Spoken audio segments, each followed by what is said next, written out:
오늘 저는 단순해지기 위해서라는 제목으로 여러분과 은혜를 나누고자 합니다.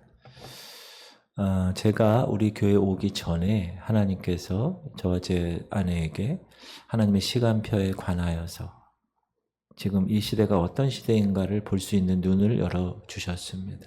그래서 기도하는 가운데 하나님이 지구촌 성결교회로 보내주셨고 지난 2년 8개월 동안 하나님께서 요구하시는 그 뜻, 때를 따라 양식을 나누어주는 그 말씀에 순종하여서 하나님의 시간표에 관한 말씀들을 많이 전했습니다.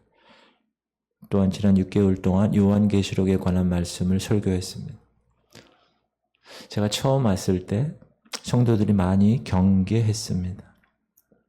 신천지 아니야? 좀 약간 이상한 것 같아, 우리 목사님. 뭔가 이상해. 제가 그걸 압니다. 그러나 지금은 많이 달라졌습니다. 하나님께서 깨우치셨고 하나님께서 깨닫게 하셨고 하나님께서 인도하신 줄 알고 하나님께 영광 돌립니다. 제가 우리 교회 부임한 지 2년 8개월 벌써 그렇게 되었습니다. 이 기간 동안 우리 성도님과 함께 지내면서 여전히 내가 부족하지만 나름 어떤 방향으로 목회를 해야겠구나. 그 가능성과 방향성을 확인하는 시간들이었습니다.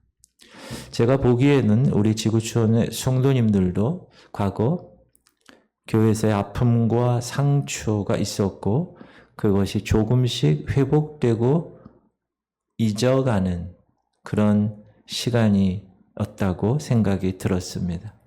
그리고 그래서 요한계시록 강의를 마치고 새로운 말씀을 전하기 전에 우리 교회 공동체가 계속 지향했으면 하는 교회의 모습에 대하여 오늘 말씀을 나누고 싶었습니다. 그것이 뭘까? 저도 고민하며 생각했는데 그것을 한마디로 얘기하면 단순함입니다. 근데 의도적인 단순함. 사실 이것은 새로운 것이 아닙니다. 우리 지구촌 교회 공동체가 지금까지 가져왔던 정신이라고도 말할 수 있습니다. 근데 그것을 보다 명확하게 하면 무엇일까 생각하다가 우리 교회를 의도적으로 단순한 교회로 세워가는 것이라고 생각이 들었습니다. 오늘 본문 읽은 이 마태복음 18장 20절 말씀, 우리가 잘 아는 말씀이고 이 말씀을 누구에게 예수께서 말씀하셨는가? 그들의 제자들에게, 제자 공동체에게 하신 말씀입니다.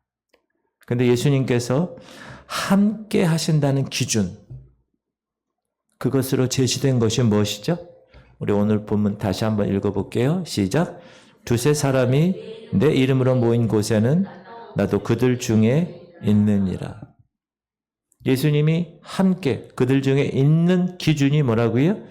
두세 사람이 예수 그리스도의 이름으로 모인 곳에 있겠다. 사랑하는 성도님들, 질문 드립니다. 하나님이 함께 하신다라는 뜻이 뭐죠? 그런 용어가 임마누엘이라고 그럽니다. 그런데 그 임마누엘, 우리와 하나님이 함께 하시기 위한 조건은 오늘 본문 보니까 그리 많지도 않고 복잡하지도 않습니다. 단지 두세 사람입니다. 단 주님의 이름으로 모여야 합니다. 쉽게 말하면 외적인 조건은 거의 없어요. 단지 내면적인 아주 핵심적인 내용이 뭐예요? 주님의 이름으로 모이는 것을 말합니다. 이게 너무 중요해요. 주님의 이름으로. 오늘도 이 예배 가운데 우리가 주님의 이름으로 모인 줄 알고 확신하고 선포합니다. 주님의 이름으로 모였어요. 우리가 설 명절이나 추석 명절에 아버지의 이름 하에 그 자녀들이 모입니다. 마찬가지로 주님의 자녀된 자들, 저와 여러분이 그분의 이름 앞에 모여서 우리를 자녀 삼으신 아버지의 말씀을 경청하고 아버지의 말씀을 순종하는 것이 핵심입니다. 예를 들면 교회, 그러면 최소한 목회자가 있어야 할 것이다. 건물은 몇 평 이상이 되어야 할 것이다. 성가대가 있어야 될 것이다. 운영위원회를 구성해야 될 것이다. 이런 것이 전혀 없다는 거예요. 그냥 단지 두세 사람이 주님의 이름으로 모이면 하나님이 함께 하시는 교회가 되는 것입니다. 할렐루야. 사랑하는 성도님들, 하나님은 정말 소중한 것에는 그리 많은 조건을 달지 않으셨습니다. 생각해 보십시오. 구원받는 것 얼마나 소중합니까? 그런데 구원받는 것에 대해서 무슨 일을 해야 한다는 것 없습니다. 성질을 순례해야 된다는 것 없습니다. 무릎으로 계단을 100계단을 올라가서 피가 터져야 된다. 없습니다. 성경은 단순하게 마음으로 믿어 의에 이르고 입으로 시인하여 구원에 이른다고 말씀하셨습니다. 구원에 이르는 과정은 단순합니다. 이렇게 성경의 정말 중요한 진리는 단순합니다. 질문 드립니다. 왜 그럴까요? 그 이유는 모든 사람이 할 수 있도록 하시기 위함입니다. 예수님께서는 사실 교회 조건도 단순하게 말씀하셨습니다. 두세 사람이요. 그분의 이름으로, 그분의 이름 하에 모인 곳, 그것이 교회다. 건물이 교회가 아니라는 거죠. 근데 사람들이 무엇인가 덧붙입니다. 우리는 이 하나님이 정하신 이 단순함의 원리 하에서 우리 교회를 세워나가야 될 것입니다. 아니, 그 단순함을 오늘 우리에게 맞도록 지켜나가야 될 것입니다. 그러면 단순하게 위해서는 어떻게 해야 되냐? 따라합시다. 클수록 좋다. 클수록 좋다. 많을수록 좋다. 이런 편견을 깨뜨려야 됩니다. 일반적으로 사람들은 클수록 좋다, 많을수록 좋다고 생각을 합니다. 길도 커야 돼요. 다리도 커야 돼. 그래서 한강교라고 한강대교, 원효대교, 길도 강남대로, 신촌대로. 그러나 과연 그런가? 클수록 좋고 많을수록 좋은가를 따져봐야 합니다. 그런데 살펴보면 클수록 좋은 것이 있고 작은 것이 좋은 것이 있습니다. 지금은 인터넷 없으면 살지 못하는 시대가 되었습니다.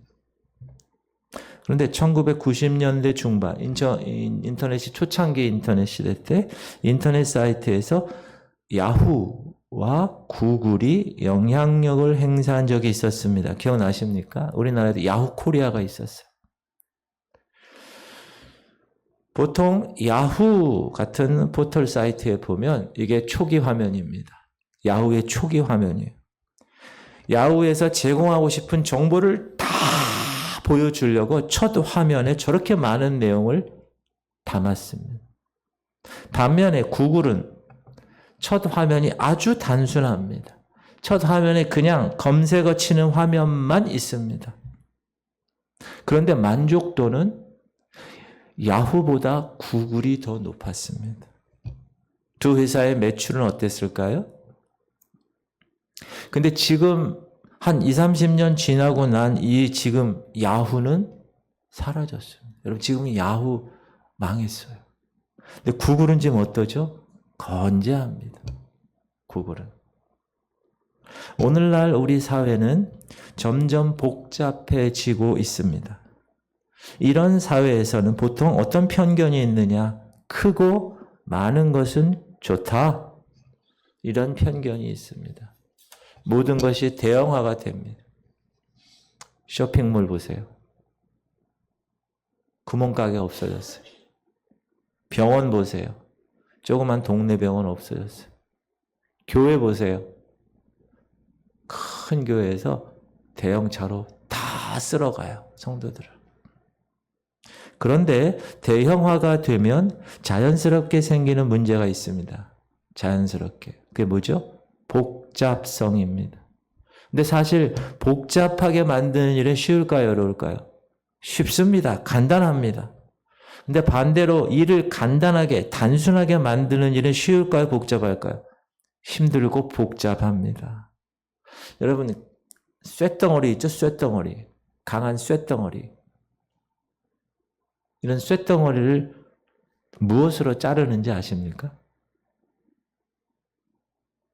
물로 자릅니다.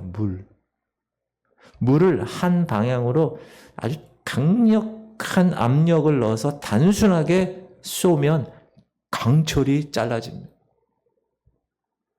놀라운, 저도 처음 보고 놀랐어요. 그 쇳덩어리가 물로 잘리는 거예요. 자, 이 복잡한 세상을 뚫고 나갈 수 있는 것은 아주 단순함 속에 있다라는 이야기입니다. 그렇다고 무조건 작은 교회라야 좋다는 말도 아닙니다. 상가교회 자기 위로적인 말도 아닙니다. 대형 교회가 감당할 일이 있겠지만 작은 교회도 역시 충분히 꼭 필요한 일을 감당할 수 있다는 겁니다. 그러나 그 효율성과 영향력을 보면 작은 교회가 더 훨씬 큽니다. 효율성이.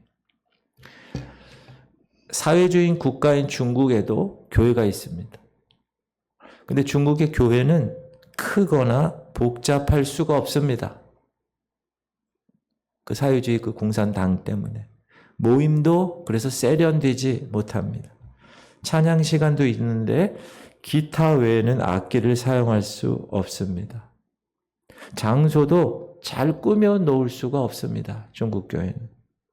그리고 가장 중요한 거, 20명이 넘으면 안전을 위해서 모임을 나눠야 합니다. 그래서 중국 교회는 복제가 잘 됩니다. 얼마든지 쉽게 교회를 시작할 수 있고 얼마든지 쉽게 복제가 가능합니다. 그런데 한국은 어떤가요? 지난주 우리 교회에서 물질로 후원하고 기도로 후원하는 동인천 광장교회에 격려사를 해달라고 해서 다녀왔습니다. 저렇게 교회가 번듯하게 세워졌고 허영규 전도사님이 목사 안수를 받으셨습니다. 건물 없이 그동안 2년여 기간 단순하게 동인천 광장에서 겨울에는 칼바람의 추위와 함께 여름에는 뜨거운 더위와 함께 복음을 전한 교회입니다. 그런데 지난 주일 하나님의 은혜로 예배당에 입당하게 되었습니다.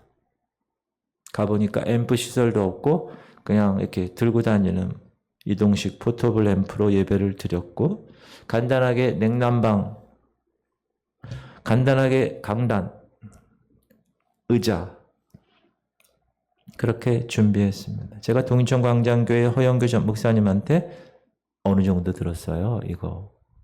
그랬더니 4천만 원 들었다. 간단하게 시작하는데도 그 정도 비용이 들었답니다. 그리고 월세 50만 원. 그것도 감당해야 합니다. 이렇게 한국에서 교회를 시작해야 한다 하면 있어야 할 것이 많습니다.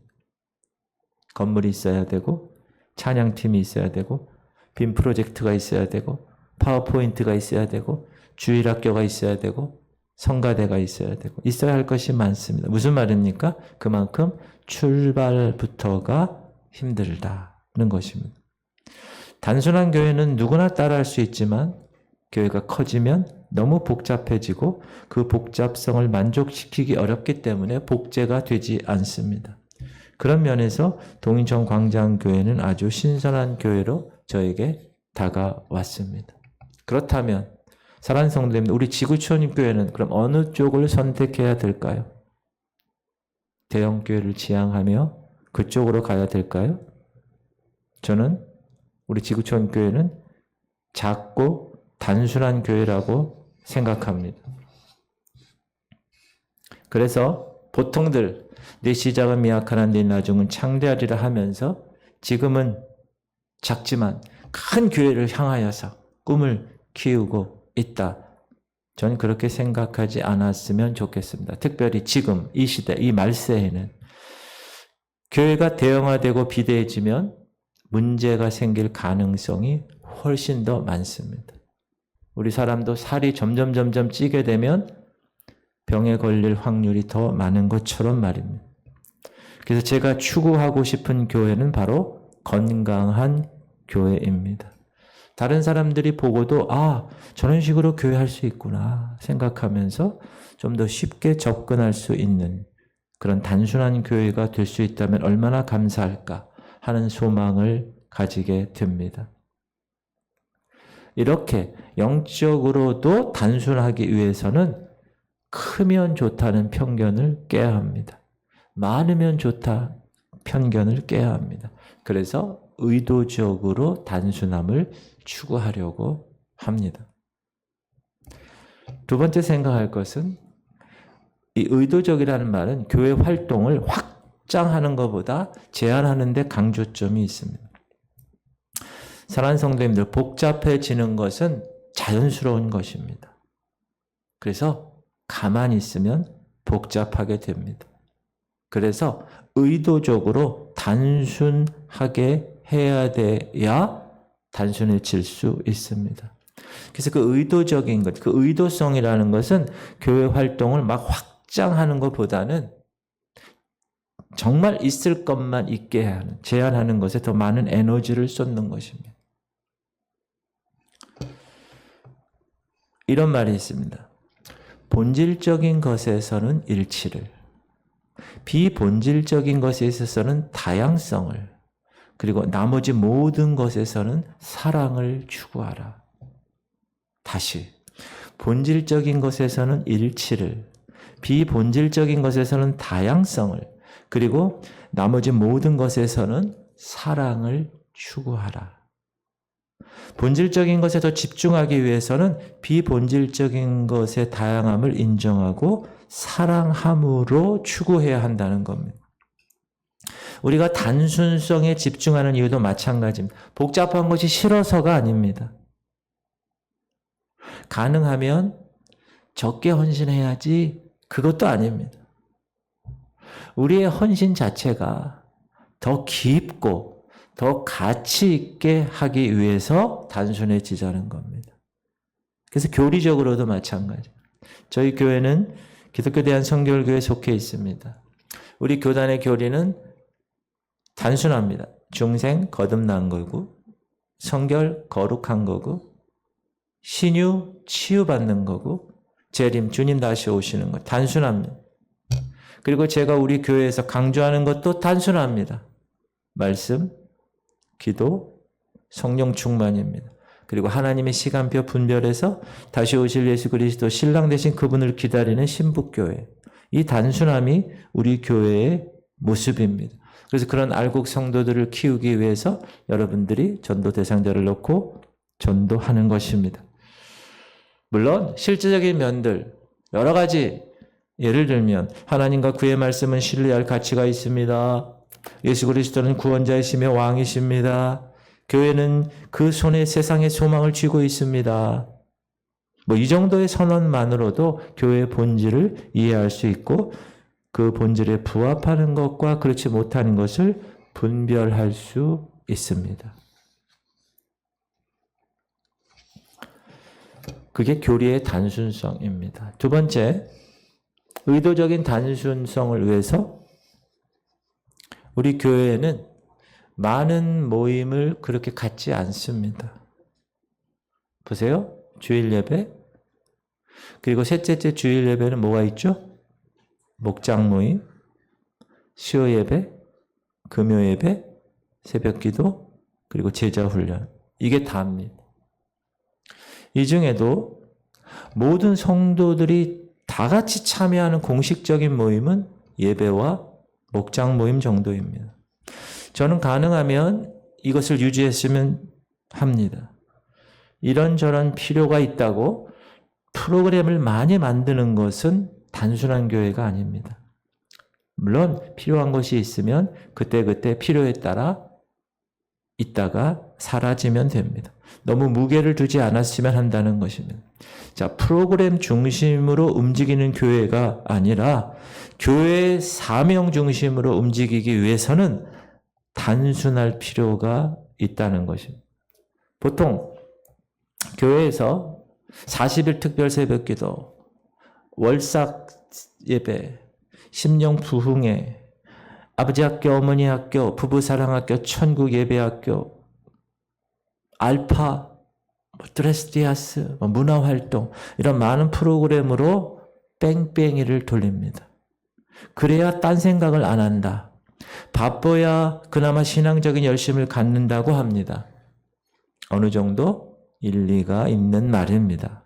그런데 따라하겠습니다. 몇 번 반복되면 그것도 약발이 금방 떨어진다.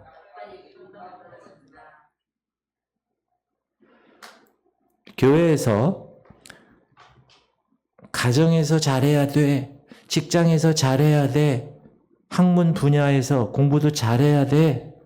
세상에서도 좋은 모습으로 본을 보여야 돼. 가르칩니다. 그래서 여러 가지 프로그램을 수료해야 돼. 교회에서. 맞는 말이기도 한데 수료해야 할 프로그램이 너무 많으면 그 프로그램을 수료하느라고 정작 가정에서, 직장에서, 사회에서는 제대로 살 여력도 없고 시간도 없게 될 수가 있습니다. 따라합시다. 교회는 슈퍼맨을 대상으로 모이는 모임이 아닙니다. 우리는 보통 사람들입니다. 필요하다고 모든 프로그램을 다 해서는 안 됩니다. 활동이 단순해야 돼요. 세 번째 의도적인 단순함은 수준의 단순성입니다. 교회가 너무 탁월함을 추구하거나 너무 높은 질적인 것을 추구하기보다는 적당함을 추구하자는 것. 저는 교회를 찾는 사람들이 수준 높은 음악을 듣고자 함이 아니라고 생각합니다. 정말 수준 높은 음악을 들으려면 콘서트장을 찾아가야 합니다. 저희 교회 찬양팀들이 많이 있습니다. 헵시바, 쉐키나, 호산나. 찬양팀의 수준에 대해서 이렇게 얘기하는 사람이 있어요. 이런저런. 그러나 찬양팀 수준은 앞으로도 이 정도면 된다고 저는 생각합니다. 하나님은 중심을 보시기 때문에 그렇습니다. 간절함으로 찬양하는 찬양이 더 중요한 것입니다.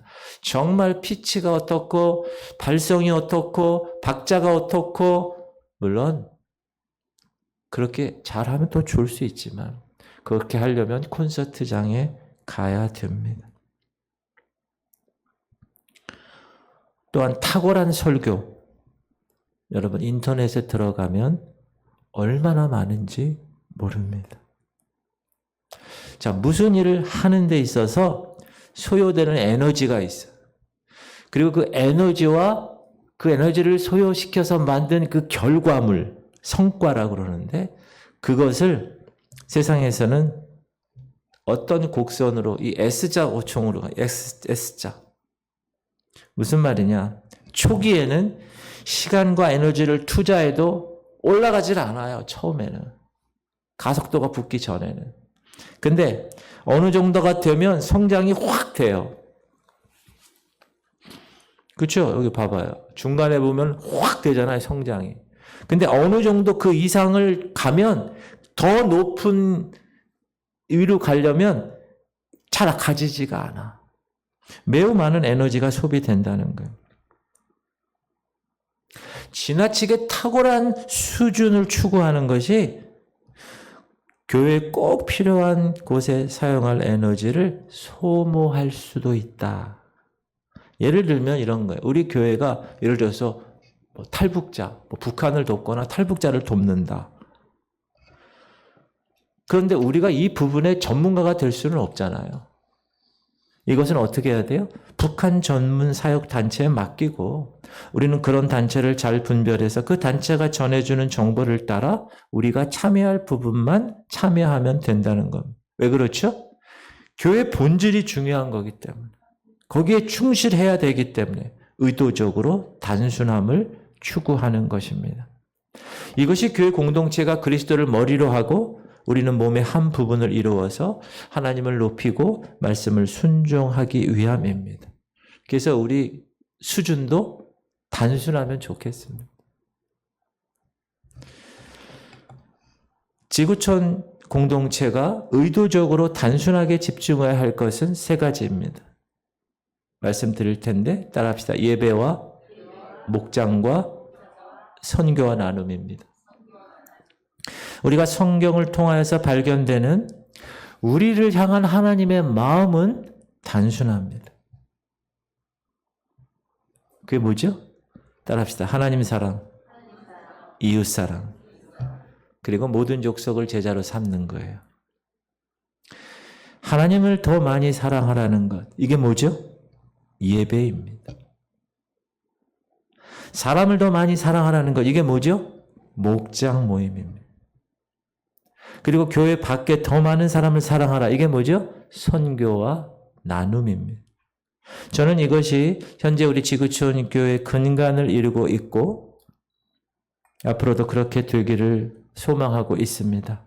사랑하는 성도님들, 예배와 목장과 선교 나눔에 더 집중하고 헌신하기를 바랍니다. 어느 교회에 이제 어느 분이 우리 교회 왔을 때, 이 교회 뭔가 좀 새로운 것이 없나?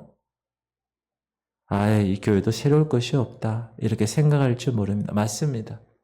다를 것이 있다면 이것 외에는 비중 있게 다른 것을 안 한다는 것이 핵심입니다. 그렇다고 너무 오해 마시고 너무 좋아도 하지 마시기 바랍니다. 뭘 안 하겠다는 것이 아니라 교회가 더욱 교회가 되기 위해서는 안 해야 할 일이 있고 그래야만 교회 본질에 충실할 수 있다. 그런 말입니다. 우리 교회는 한 달에 한 번 세 번째 주일 예배 후에 목장 모임을 갖습니다. 사실 그동안 코로나 등등으로 인해서 목장 모임을 갖지 못한 것을 저는 알고 있습니다. 그리고 그 이후에 회복되기가 너무 어려웠습니다. 그래서 한 달에 한 번이라도 목장 모임을 갖게 하려고 한 것입니다. 그건 제 의도입니다. 제가 목장 모임 때 돌아다니면서 살핍니다. 근데 어떤 목장은 잘 모입니다. 목장 나눔지를 가지고 하나씩 잘 나누기도 합니다. 근데 어떤 목장은 목원들이 모이질 않습니다. 그리고 그것이 계속 반복되는 것을 봅니다. 너무나 마음이 아픕니다. 사랑하는 지구촌 성도님들, 여러분들이 예배를 소중히 여기듯이 목장 모임을 소중히 여겨주시기를 바랍니다. 목장 모임은 목자들이 가르치는 곳이 아닙니다. 친밀한 교제가 있는 곳입니다. 나누는 거예요. 이미 들은 말씀이나 내가 묵상한 말씀이나 내 삶에서 하나님이 다루시는 것, 그리고 내가 그 하나님을 찾아내는 작업, 하나님 앞에서의 삶, 그 삶 속에서 내가 묵상한 말씀이 실제화되었어요 하고 서로 격려하고 서로 용기를 주는 곳이 목장입니다. 요즘 많은 기독교인들이 진리대로 살지 않으면서 다만 진리를 팔아먹고 있다라는 비판을 듣습니다. 무슨 말이죠? 진리에 대해서 아는 것, 그 알미 아니라 그 진리를 따라 사는 삶이 힘들다는 뜻입니다. 그러나 이런 삶이 이루어질 수 있도록 서로를 용납하고 서로를 이해하고 서로 나누면서 힘을 실어주는 모임이 목장 모임입니다. 사람들을 사랑하는 것이 이런 것이구나. 저는 이런 것이 경험됐으면 좋겠습니다. 내가 사람들을 더 많이 사랑하는 훈련의 장소가 되었으면 좋겠습니다. 전체를 대상으로는 하기가 벅찰 수 있습니다. 그러나 목장 정도 내에서는 한번 해볼 수 있고 가능한 것입니다. 삶을 나누고 저분은 저런 문제가 있었구나. 서로 중보 기도로 받고 그 기도를 같이 하고 그래서 그 목장 안에서 엄청난 그 끈끈한 그 띠가 묶여지는 것. 그것이 주님이 원하시는 목장의 모습이기 때문에 그렇습니다. 우리 지구촌 성결교회는 올 30주년을 맞이했습니다. 기도해 주신 것처럼 10월 13일에 30주년 기념 임직식도 준비하고 있습니다. 여러분, 이것은 얼마나 귀한 일인지 몰라요. 제가 오늘이 7월 아직 안 됐잖아요. 7월에 우리 중앙지방에 임직하는 교회 한 교회가 있었어요. 근데 어제 그 목사님을 만났는데 사정상 임직식을 미루어야 되겠다고 얘기를 하는 걸 들었어요. 무슨 말이냐? 우리가 계획을 잡고 10월 13일에 30주년 기념 임적식을 이거 하는 것, 시간 지나면 그냥 자동으로 되는 것 아닙니다. 어제 만난 목사님 교회가 뭐 하고 싶지 않아서 연기했겠어요? 다 하나님께서 인도하시는 것으로 저는 믿고, 저는 앞으로 우리 지구촌 성결교회가 40주년, 50주년이 되었을 때 이 지구촌 교회가 어떤 모습일까? 잘 상상이 되지 않습니다. 어떤 건물에서 모일까? 성도 수가 몇 명이 모일까? 상상이 잘 가지 않지만 그것은 그리 중요한 것이 아니라는 마음은 있습니다. 왜냐하면 건물이 교회의 본질이 아니기 때문입니다. 예배드릴 공간만 있으면 그냥 역 광장에서도 교회는 존재할 수 있기 때문에 그렇습니다.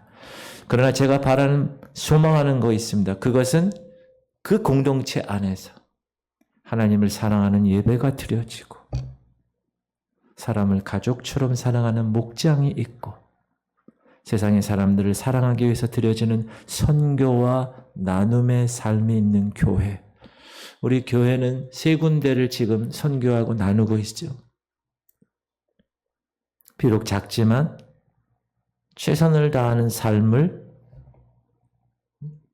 추구하는 교회.